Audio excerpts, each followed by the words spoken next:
देश की सबसे बड़ी अदालत को लेकर बीजेपी सांसद निशिकांत दुबे का बयान सामने आया है और साथ ही दिनेश शर्मा का बयान भी सामने आया और इन दोनों के बयानों से मचे सियासी बवाल के बीच बीजेपी ने इन दोनों नेताओं के बयानों से किनारा कर लिया। बीजेपी अध्यक्ष जेपी नड्डा ने कहा कि बीजेपी सांसद निशिकांत दुबे और दिनेश शर्मा का न्यायपालिका और देश के चीफ जस्टिस पर दिए गए बयान से भारतीय जनता पार्टी का कोई लेना देना नहीं है।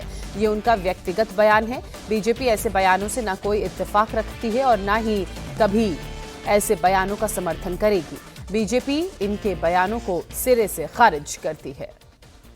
आपको बता दें कि निशिकांत दुबे और दिनेश के बयानों ने भूचाल मचा दिया है, चूंकि इन्होंने सुप्रीम कोर्ट की कार्यप्रणाली पर सवाल खड़े कर दिए थे और उसी के बाद बीजेपी के जो राष्ट्रीय अध्यक्ष हैं जेपी नड्डा ने कहा कि पार्टी इन दोनों नेताओं के बयानों को सिरे से खारिज करती है, चूंकि बीजेपी ने हमेशा न्यायपालिका का सम्मान किया है। आपको बता दें कि भाजपा सांसद निशिकांत दुबे और दिनेश शर्मा का न्यायपालिका एवं देश के चीफ जस्टिस पर दिए बयानों से भारतीय जनता पार्टी का कोई लेना देना नहीं है। ये जेपी नड्डा ने कहा। साथ ही उन्होंने कहा कि ये इन दोनों नेताओं का व्यक्तिगत बयान है और ऐसे बयानों से ना तो पार्टी को इत्तेफाक रखती है और ना ही कभी इस तरह के बयानों का पार्टी समर्थन करती है। भाजपा इन बयानों को सिरे से खारिज करती है। भारतीय जनता पार्टी ने सदैव ही न्यायपालिका का सम्मान किया है, उनके आदेशों और सुझावों को सहर्ष स्वीकार किया है, क्योंकि एक पार्टी के नाते बीजेपी का यह मानना है कि सर्वोच्च न्यायालय सहित देश की सभी अदालतें हमारे लोकतंत्र का अभिन्न अंग हैं तथा संविधान के संरक्षण का मजबूत आधार स्तंभ भी हैं। ये जेपी नड्डा की तरफ से कहा गया। अब आपको सुनाते हैं कि आखिर निशिकांत दुबे ने ऐसा क्या कहा, ऐसा कौन सा बयान दिया जिस पर पार्टी अध्यक्ष को सफाई देनी पड़ी, उन्हें इस बयान से किनारा करना पड़ा। सुनिए। आप जब राम मंदिर का विषय होता है तो आप राम मंदिर में कहते हो कि कागज दिखाओ, कागज दिखाओ। कृष्ण जन्मभूमि का मामला आएगा मथुरा में तो कहोगे कागज दिखाओ। आप जब शिव की बात होगी, ज्ञानवापी मस्जिद की बात आएगी, कागज दिखाओ। और आज केवल आप मुगलों के आने के बाद जो मस्जिद बने हैं उसके लिए कहते हैं कि आप कागज कहाँ से दिखाओ। इस देश में धार्मिक युद्ध भड़काने के लिए केवल और केवल सुप्रीम कोर्ट जिम्मेवार है। सुप्रीम कोर्ट का एकमात्र उद्देश्य है show me the face will show you the law.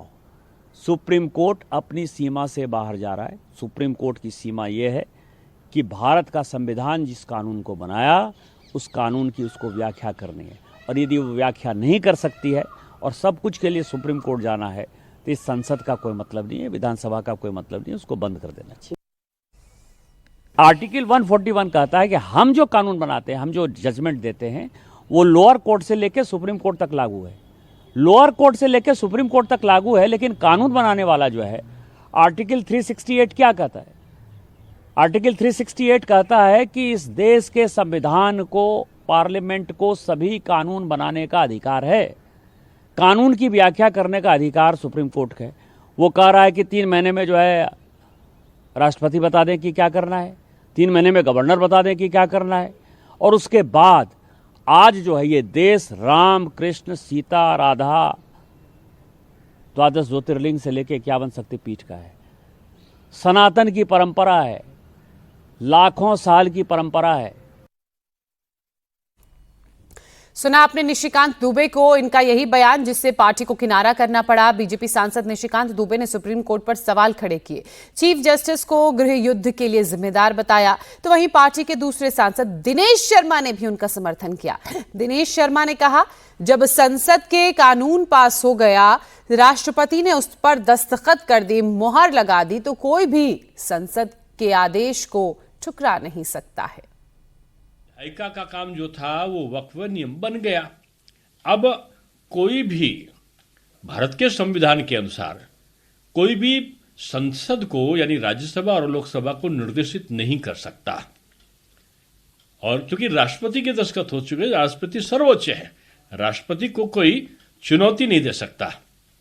तो ये बातें लोगों के मन और मस्तिष्क में आती हैं, और मैं समझता हूं कि ये लोकतंत्र के लिए भी जरूरी है कि जो श्रद्धा का भाव जनता का माननीय न्यायालय के प्रति है वो बना रहे। इसलिए इस सारी चीजें जो विसंगतियां उठ रही हैं वो नहीं उठना चाहिए। बीजेपी सांसद निशिकांत दुबे और दिनेश शर्मा के ये बयान जैसे ही सामने आए, विपक्ष ने बीजेपी पर हल्ला बोलना शुरू कर दिया।